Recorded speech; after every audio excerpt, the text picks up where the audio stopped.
A poeira vermelha grudava na pele como lembrança de que eu ainda estava aqui. Mais um dia, mais uma caminhada até o galinheiro, mais uma panela no fogão, mais um silêncio pesado enchendo os cômodos. Fazia 3 anos que enterrei Zé Carlos. 3 anos que a casa virou grande demais, que as conversas viraram pensamentos e que aprendi a viver sozinha nesse pedaço esquecido do interior de Goiás. O sol nascia cedo e rachava a terra. Eu levantava junto, sem pressa, sem motivo além do costume. Café preto, pão na chapa, a mesma cadeira rangendo no mesmo canto da cozinha. Pela janela, via a estrada de terra que cortava a fazenda. Passava um carro por semana, quando muito. O resto era vento, poeira e o canto dos bem-te-vis. Nunca me achei forte, só fui aprendendo a aguentar. O luto não tem pressa de ir embora. Ele se acomoda, vira parte da gente. Zé dizia que eu tinha coração mole. Cê não passa perto de bicho machucado sem parar, mulher. Era verdade. Já trouxe cachorro atropelado, passarinho caído do ninho, até um gato selvagem que me arranhou toda. Não sei explicar.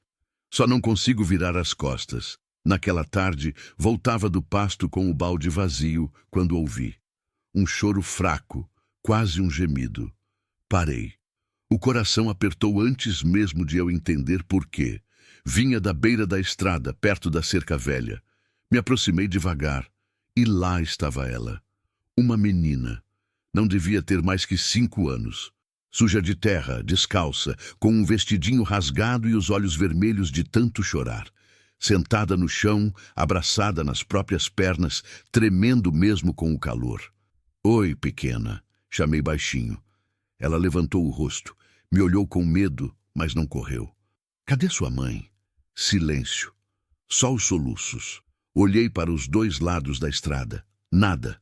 Nenhum carro, nenhum barulho, nenhum sinal de gente. Como uma criança aparece assim, sozinha, no meio do nada. Ajoelhei na terra quente. Tá com fome? Ela acenou que sim. Devagar, estendi a mão. Ela hesitou, mas pegou. A mãozinha dela era gelada, mesmo com o sol a pino. Foi assim que tudo começou, sem eu saber que aquela menina perdida ia mexer com pedaços de mim que eu achava que tinha enterrado junto com meu marido. Trouxe ela para dentro, como quem recolhe um passarinho ferido. A menina não falava. Sentou na cadeira da cozinha, os pezinhos balançando sem alcançar o chão, e me olhava com aqueles olhos fundos, cansados demais para uma criança. Esquentei sopa, cortei pão, coloquei tudo na frente dela. Comeu devagar, como se tivesse medo de que eu fosse tirar. Como você se chama? Perguntei de novo. Silêncio. Tá bem, não precisa falar agora. Dei banho nela, a água do chuveiro saía morna e ela não reclamou. Fiquei ali, de joelhos no banheiro apertado, ensaboando aquele corpinho magro, vendo os hematomas nos braços, os arranhões nas pernas. Não eram de queda, eram marcas de quem tinha passado por muito. Vesti ela com uma camisa velha minha, que virou vestido. Ela cheirava a sabonete de coco. Parecia outra. Pode dormir no quarto do fundo, falei, mostrando o cômodo pequeno que antes era depósito. Ela segurou minha mão. Forte. Seus olhos encheram de lágrimas. Fica, sussurrou. A primeira palavra. Meu peito apertou. Fazia tanto tempo que ninguém pedia minha presença. Tá bom, eu fico. Sentei na beirada da cama até ela dormir. A respiração dela foi acalmando, o rostinho relaxando. Fiquei ali, olhando aquela criança que o mundo tinha jogado na minha porta. Pensei em ligar para alguém, avisar a polícia da cidade, mas eram quase 8 da noite e o telefone fixo estava mudo fazia meses. O celular mal pegava sinal aqui. Amanhã eu resolvo, pensei. Amanhã. Mas no fundo, uma parte de mim já sabia. Não ia ser tão simples assim. A noite caiu pesada. Os grilos cantavam alto, o vento batia nas janelas velhas. Deitei no meu quarto, mas não conseguia dormir. Ficava ouvindo, atenta a qualquer barulho. E se ela acordasse assustada? E se alguém viesse procurar? Deve ter passado da meia-noite quando ouvi o grito. Corri para o quarto. A menina estava sentada na cama, suando, os olhos arregalados, as mãos tapando os ouvidos. Ei, tá tudo bem, falei acendendo a luz. Ela me olhou, mas não me via. Estava presa em algum lugar ruim. Ninguém vai te machucar aqui. Eu tô aqui. Peguei ela no colo. Pequena, leve demais. Balancei devagar, cantarolando baixinho uma cantiga que minha mãe cantava para mim. Aos poucos, ela foi voltando. Os olhos focaram em mim. E então, pela primeira vez, ela encostou a cabeça no meu ombro. Ficamos assim até o amanhecer. Ela dormindo no meu colo, eu acordada, sentindo o peso daquela vida frágil nos meus braços. E percebi uma coisa assustadora. Já não queria mais deixar ela ir. Os 3 dias seguintes foram estranhos e bons ao mesmo tempo. A menina ainda não falava muito, mas começou a me seguir pela casa. Quando eu ia para a cozinha, ela vinha atrás. Quando eu sentava na varanda, ela sentava do meu lado, como um gatinho assustado aprendendo a confiar. Descobri que ela gostava de desenhar. Dei papel e lápis de cor que achei no fundo do armário. Ela desenhava casas, sempre casas, com portas grandes e janelas abertas, nunca pessoas. Tentei ir até a cidade, mas o carro não pegou. A bateria tinha arriado. Pensei em pedir carona, mas ninguém passava. Era como se o mundo tivesse esquecido que a gente existia ali. No 3º dia, o céu escureceu. Não era hora de chuva, mas o interior é assim. O tempo muda de repente, sem avisar. As nuvens chegaram pesadas, cinzentas, e o vento começou a uivar. Os animais ficaram inquietos. Vem, pequena, vamos fechar tudo. Corri pela casa trancando janelas, recolhendo o que estava no varal. Ela me ajudava, séria, como se soubesse que aquilo era importante. E quando a primeira gota caiu, caiu forte. Em minutos, virou tempestade. A chuva batia no telhado de zinco feito tambor. O vento arrancava telhas, empurrava a porta. A luz piscou 1, 2 vezes e apagou. Escuridão completa. Só os relâmpagos rasgando o céu, mostrando o mundo em flashes brancos. A menina grudou em mim, senti ela tremendo. Calma, é só chuva, menti. Porque não era só chuva. Aquele vento tinha força demais, e a casa, velha e cansada, gemia toda. Foi quando ouvi o estrondo. A janela do quarto estourou. Vidro para todo lado, vento entrando como louco, água inundando o chão. Peguei a menina no colo e corri para a cozinha, o único cômodo sem janela grande. Nos encolhemos debaixo da mesa. Ela chorava baixinho, o rostinho enterrado no meu pescoço. Eu segurava ela firme, mas o coração batia descontrolado. E se o telhado voasse? E se a casa caísse? A gente estava sozinhas, ninguém viria nos ajudar. Escuta aqui, falei no ouvido dela, tentando parecer calma. Eu não vou deixar nada de ruim acontecer com você, entendeu? Nada. Ela me olhou. Nos olhos dela vi medo, mas também algo novo, confiança. A tempestade durou a noite toda. A gente ficou ali, debaixo da mesa, abraçadas. Eu rezava baixinho, promessas antigas voltando à boca. E no meio do medo, uma coisa estranha aconteceu. Eu me senti viva de novo. Fazia tanto tempo que eu só existia. Mas ali, protegendo aquela menina, eu senti que importava. Quando o dia clareou, a chuva tinha passado. Mas o estrago estava feito. A estrada tinha virado lama. Não ia passar carro ali por dias. A gente estava completamente isoladas. O que não se diz. Os dias depois da tempestade foram de silêncio e reconstrução. Limpei o vidro quebrado, tapei a janela com tábuas velhas, sequei o que dava. A menina me ajudava do jeito dela, carregando panos, segurando pregos. Não falava, mas seus olhos diziam muito. Ela tinha medo de que eu desistisse dela. Uma tarde, enquanto eu costurava um rasgo na cortina, ela se sentou do meu lado com o caderno de desenhos. Ficou me olhando. Depois, devagar, virou uma página e me mostrou. Era um desenho diferente. Uma mulher, alta, de cabelo preso, vestido simples. E ao lado dela, uma menina pequena de mãos dadas. Meu peito apertou. Sou eu? Perguntei apontando para a mulher. Ela acenou que sim. E então, pela primeira vez, sorriu. Um sorriso pequeno, tímido, mas real. Eu não sabia que tinha lágrimas nos olhos até sentir elas escorrerem. Você desenha bonito, consegui dizer. Ela encostou a cabeça no meu ombro. E ficamos assim, quietas, ouvindo o vento bater na porta. Naquela noite, depois de colocá-la para dormir, sentei na varanda. O céu estava limpo, cheio de estrelas. Pensei em Zé Carlos. Pensei em como a vida tinha me esvaziado quando ele partiu. Pensei em como eu tinha passado 3 anos apenas existindo, respirando por obrigação. E agora tinha aquela menina, que ninguém procurava, que ninguém reclamava. Como se o destino tivesse jogado ela ali de propósito. Mas eu não podia ficar com ela. Não era certo. Alguém devia estar procurando, preocupado. Ou não? As marcas no corpo dela me diziam outra coisa. Me diziam que talvez ninguém quisesse achá-la.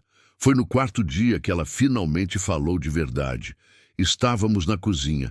Eu fazia bolo de fubá e ela me observava, sentada no banquinho alto. Do nada ela disse: "Meu nome é Ana." Parei de mexer a massa. Me virei devagar. "Ana, que nome bonito." Ela olhou para as próprias mãos. Minha mãe não queria mais eu. As palavras saíram baixinhas, mas cada uma doeu como soco. Ela deixou eu na estrada. Falou que ia voltar, mas não voltou. Larguei tudo e me ajoelhei na frente dela. Segurei as mãozinhas pequenas. "Ana, escuta bem. Você não tem culpa de nada. Nada. Entendeu?" Ela me olhou com aqueles olhos velhos demais para 5 anos. "A senhora vai me deixar também?" Meu coração partiu. E naquele momento, sem pensar, sem planejar, eu disse: "Não, eu não vou te deixar." E quando falei, soube que era verdade. Não importava o que viesse depois, não importava se era certo ou errado. Eu não ia abandonar aquela criança. Não como fizeram com ela, não como a vida tinha feito comigo. Aquela noite, Ana dormiu na minha cama. Pela primeira vez em 3 anos não dormi sozinha. E pela primeira vez em muito tempo não tive medo do amanhã. Recomeçar. A estrada secou depois de 1 semana. No 8º dia, ouvi o barulho de um motor. Meu estômago revirou. Ana estava desenhando na sala e levantou a cabeça, assustada. Reconheci a caminhonete do seu Geraldo, que passava uma vez por mês vendendo gás e querosene.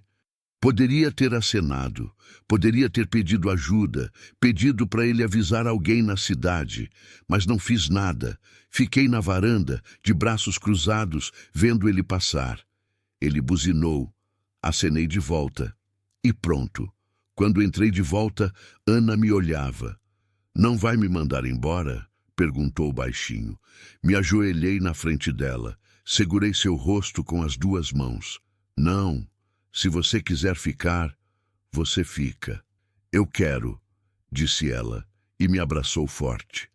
Naquele abraço apertado, senti todas as peças da minha vida se rearrumando.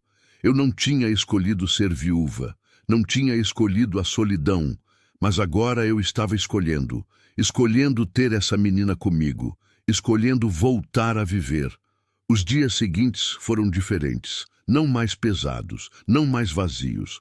Ana aprendeu a alimentar as galinhas. Rimos quando uma delas bicou o dedinho dela. Fizemos pão juntas e a cozinha ficou cheia de farinha e bagunça. Sentamos na varanda ao entardecer, contando estrelas, inventando nomes para cada uma. Ela me fazia perguntas sobre Zé Carlos, sobre como era ser casada, sobre como é ter alguém e depois perder. Respondi com a verdade. Disse que dói, mas que a gente aprende a carregar. Que o amor não vai embora só porque a pessoa foi. "Então a senhora ainda ama ele?" perguntou. "Sempre vou amar, mas agora também tenho você." Ela sorriu.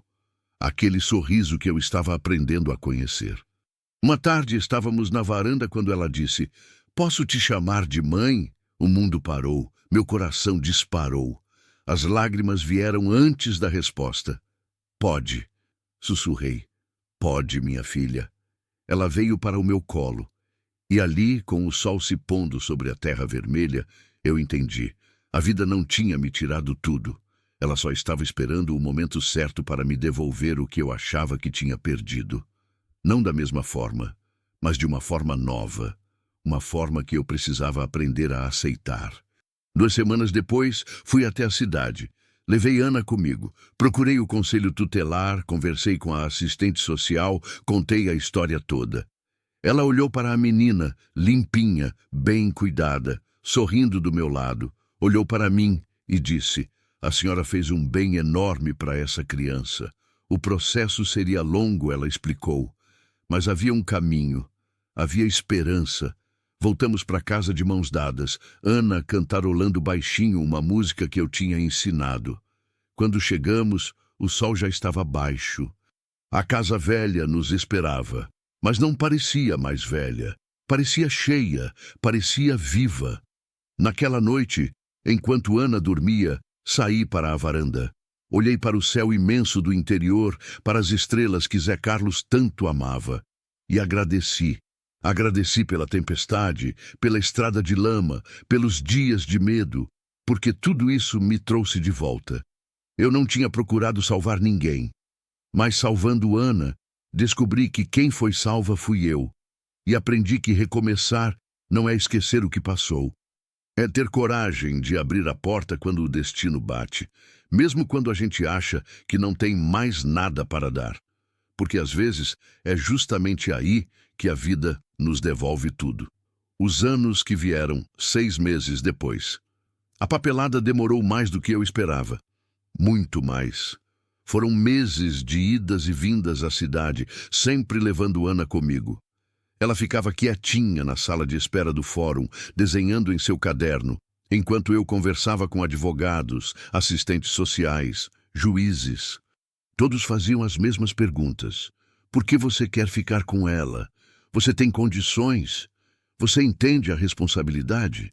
Eu respondia sempre a mesma coisa, com as palavras que vinham do fundo do peito. Porque ela precisa de mim, e eu preciso dela.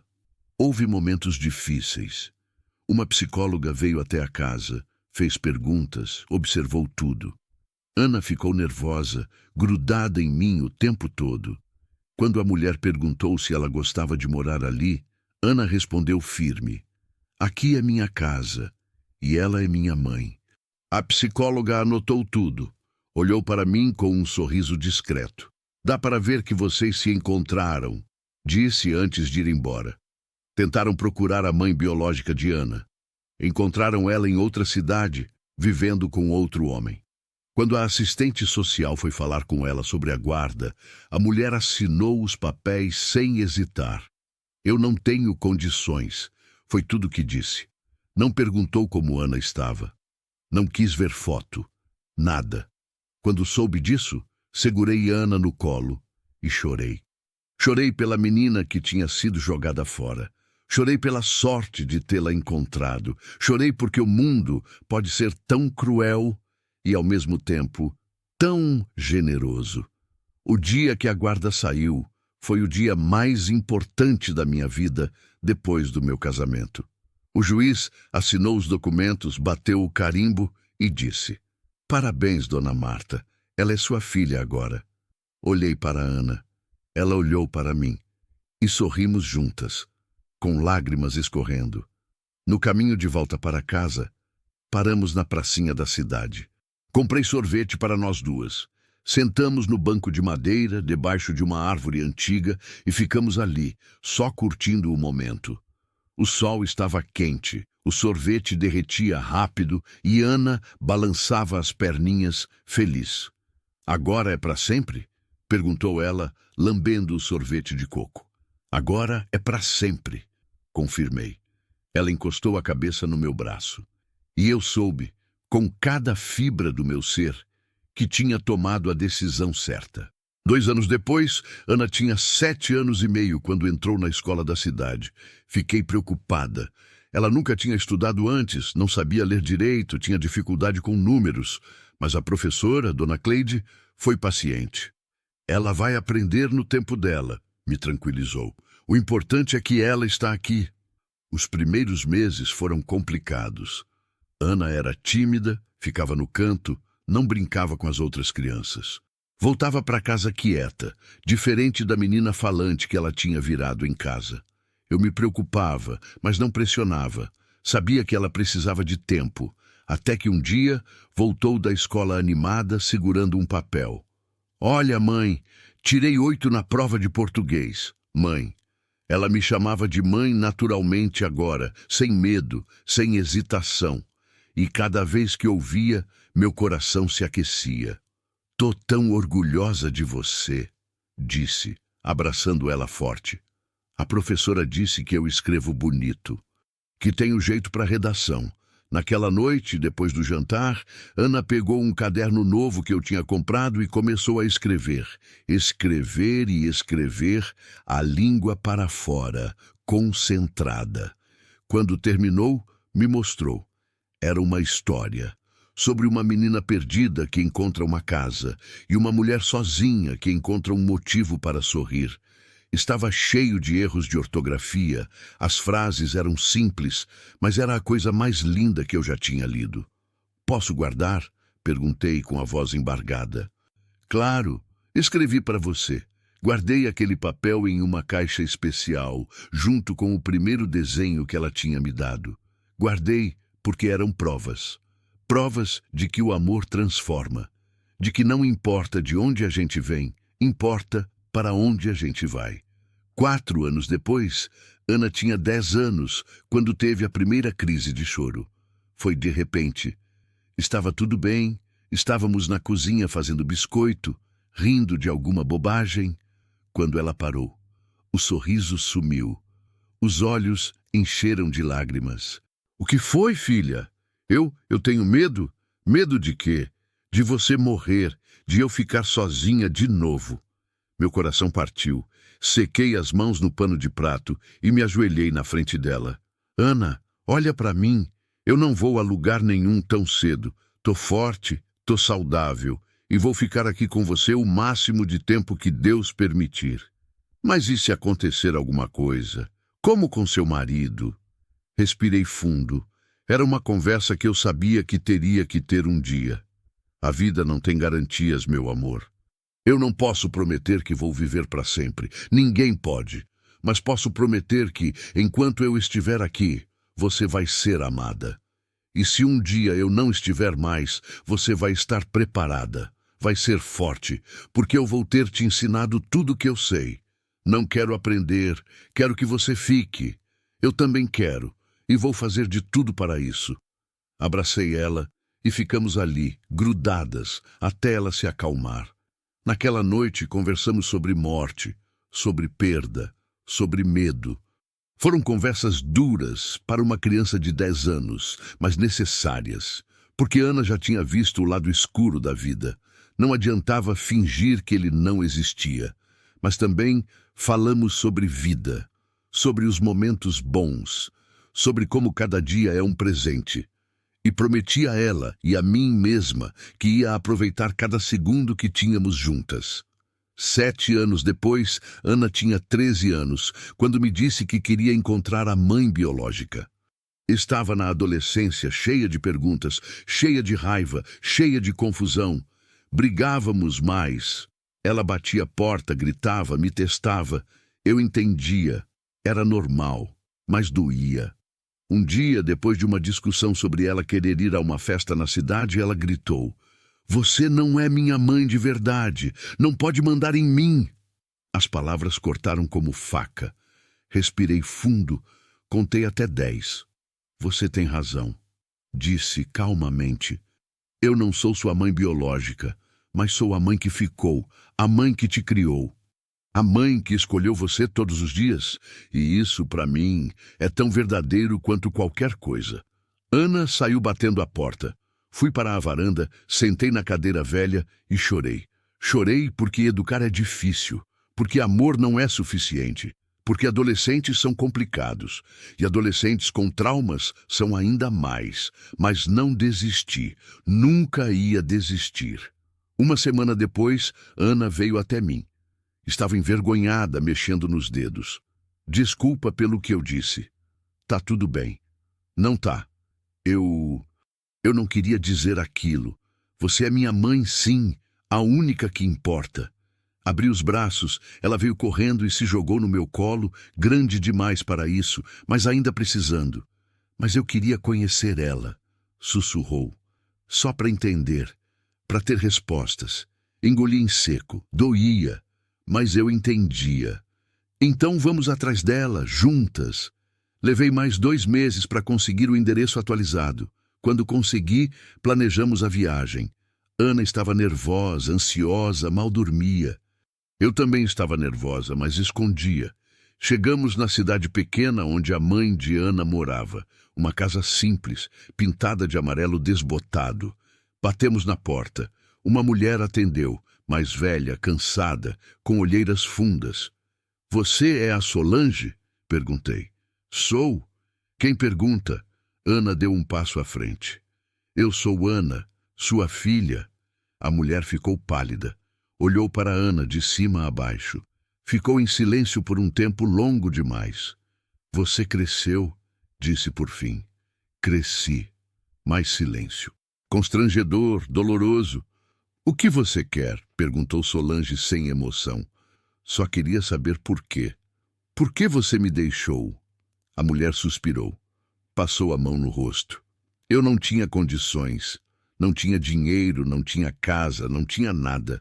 Achei que você ia ficar melhor sem mim, mas você nem voltou para ver. Não, não voltei. Ana esperava mais. Esperava desculpas, explicações, arrependimento, mas não veio nada.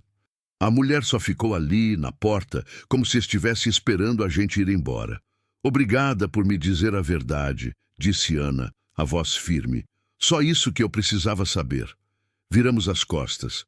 Caminhamos até o carro. Entrei no volante. Ana entrou do lado. Ficamos em silêncio. Você tá bem? Perguntei, preocupada. Ana olhou pela janela. Depois olhou para mim. Tô, porque agora eu sei. Ela não me largou porque eu era ruim. Ela me largou porque ela não conseguia. E tá tudo bem. Porque você me pegou e você nunca me largou. Segurei a mão dela, pequena ainda, mas forte. E nunca vou largar. No caminho de volta para casa, Ana ficou quieta, processando. Mas quando chegamos, ela desceu do carro, olhou para a nossa casa velha e sorriu. É bom estar em casa. Casa, nossa casa, nosso lugar. 10 anos depois, Ana tinha 18 anos quando se formou no ensino médio. Foi a primeira da família, minha e dela, a terminar os estudos. A formatura foi numa escola da cidade, num salão decorado com balões azuis e brancos. Eu estava na plateia, de vestido novo, o coração quase saindo pela boca. Quando chamaram o nome dela, levantei e gritei. Não me importei com os olhares. Era minha filha ali, subindo no palco, recebendo o diploma, sorrindo para mim. Depois da cerimônia, tiramos fotos. Muitas fotos. Ana de beca, eu do lado, as duas sorrindo. Seu Geraldo, que agora era amigo da família, tirou uma foto nossa abraçadas.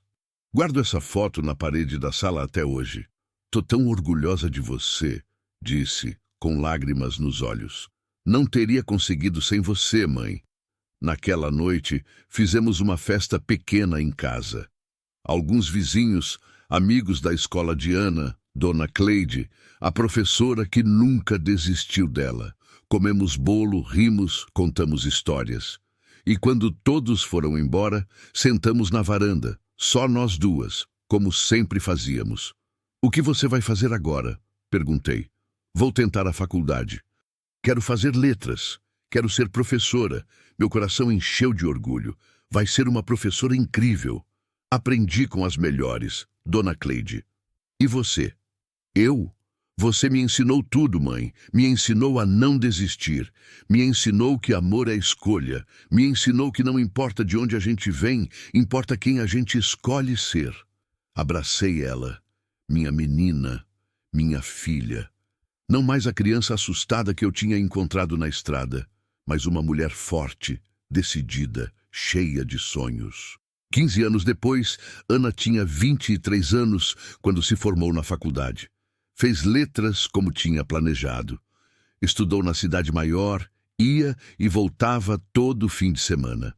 Foram anos difíceis, com pouco dinheiro, muito esforço, noites em claro estudando. Mas ela conseguiu. No dia da formatura, eu estava lá de novo. Mais velha, mais cansada, com os cabelos mais brancos, mas com o mesmo orgulho estampado no rosto. Ana subiu no palco para fazer o discurso de formatura, representante da turma. Quando começou a falar, a voz firme, segura, meu coração quase explodiu. Eu queria dedicar esse momento a uma pessoa, disse ela olhando para mim na plateia. Minha mãe, a mulher que me encontrou quando eu estava perdida, que me acolheu quando ninguém me queria, que me amou quando eu achava que era impossível ser amada. Mãe, tudo que eu sou hoje eu devo a você. Chorei. Chorei tanto que Dona Cleide, sentada do meu lado, teve que me emprestar um lenço. Depois da cerimônia, Ana veio correndo até mim. Consegui, mãe, consegui. Você conseguiu, minha filha. Você sempre conseguiu. Naquela noite, jantamos num restaurante simples da cidade. Comemos frango com quiabo, arroz, feijão tropeiro, comida boa de verdade. E conversamos sobre o futuro. Vou dar aula aqui na região, disse Ana. Quero ficar perto de você. Você tem certeza? Pode ir para a cidade grande, ter mais oportunidades. Minha oportunidade está aqui, com você, nessa terra. Quero retribuir o que essa região me deu. Sorri, porque ela tinha aprendido. Tinha aprendido que lar não é lugar, é pessoa, é escolha, é amor. 20 anos depois, eu tinha 72 anos quando Ana se casou. Foi um casamento simples, na igrejinha da cidade. Ela usava um vestido branco simples, flores no cabelo e sorria mais do que eu já tinha visto na vida. O noivo era um rapaz bom, professor também, que a amava de verdade. Eu estava na primeira fila, de vestido azul, o coração apertado de emoção, quando o padre perguntou: quem entrega essa noiva? Ana olhou para mim e disse: minha mãe me entrega. Levantei, segurei o braço dela e caminhamos até o altar. Antes de soltá-la, sussurrei: você merece toda a felicidade do mundo. Obrigada por ter me dado a chance de chegar até aqui. A cerimônia foi linda, simples, mas cheia de amor. E quando acabou, na festa, dancei com Ana. Ela me segurava firme, como se eu fosse quebrar, e eu ria, dizendo que estava forte ainda. Você sempre foi forte, mãe, disse ela, a mulher mais forte que eu conheço. Naquela noite voltei sozinha para casa. A casa estava quieta, mas não mais vazia, porque estava cheia de lembranças, cheia de amor, cheia de vida vivida. Sentei na varanda, olhei para o céu estrelado e agradeci. Agradeci por aquela tarde, 20 e tantos anos atrás, quando encontrei uma menina perdida na estrada. Agradeci por ter tido coragem de parar, de ajudar, de amar, porque no fim descobri que o que eu achava que era o fim da minha vida, a viuvez, a solidão, era só o começo de outra. Uma vida que eu nunca tinha planejado, mas que tinha sido a maior bênção que eu poderia ter recebido. Hoje tenho 78 anos, Ana tem 33. Ela tem 2 filhos agora, um menino de 5 anos que me chama de vó Marta e uma menina de 3, que tem os mesmos olhos que Ana tinha quando a conheci. Moro ainda na mesma casa, mais velha, mais cansada, com algumas reformas, mas a mesma. Ana vem me visitar todo fim de semana, traz as crianças, fazemos almoço juntas, sentamos na varanda, contamos histórias. As crianças adoram ouvir sobre como eu e a mãe delas se conhecemos. Conto a história de novo, e cada vez que conto, me emociono da mesma forma. Vovó, você foi heroína, diz o menino. Não, meu amor, não fui heroína. Só fiz o que era certo. Mas você salvou a mamãe. Ana, do meu lado, aperta minha mão. Na verdade, ela diz, a gente salvou uma a outra. E é verdade, porque naquele dia, na estrada, 2 vidas se encontraram. 2 vidas que estavam quebradas, perdidas, sozinhas. E juntas a gente se reconstruiu. Juntas a gente aprendeu que família não é sangue. É escolha, é amor. É estar presente nos dias bons e nos dias ruins. À noite, quando todos vão embora e a casa fica quieta de novo, sento na varanda. Olho para a estrada de terra, a mesma estrada onde tudo começou, e agradeço. Agradeço por ter parado, por ter ajudado, por ter amado, porque no fim aprendi a maior lição da minha vida.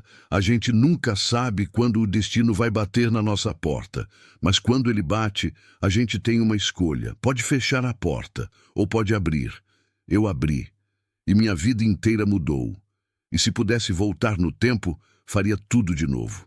Cada dia difícil, cada noite de medo, cada lágrima, cada sorriso. Porque no fim, valeu a pena. Tudo valeu a pena. Ana é professora hoje, ensina crianças a ler, a escrever, a sonhar.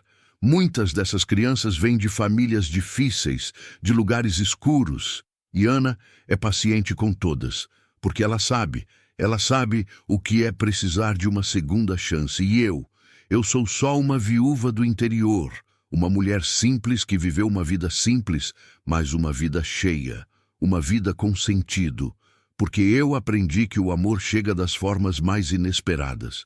Que família é quem escolhe ficar, que às vezes salvar alguém é se salvar também.